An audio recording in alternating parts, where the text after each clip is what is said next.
Hello everyone. Today we are going to cook one of the healthiest curry recipes I've known, that is green gram curry. In Telugu we call it as Mudi Pesalu Pulusu.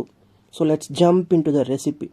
First of all, in a pressure cooker, add 3 spoons of oil, 1 spoon cumin seeds, pepper and little bit of fenugreek seeds.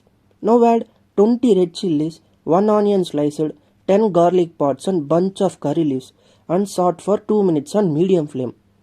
Now we need to add 250 grams of green gram Mudi Pesalu and add 3 glasses of water in the pressure cooker.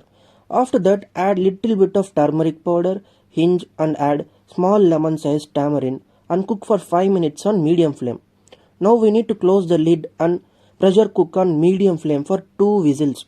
After that, open the lid and add little bit of rock salt and mash the green gram well until it becomes a soft mixture. Now we need to place this cooker on the stove once again and add 1.5 glasses of water and let it cook for another 10 minutes on medium flame. That's it.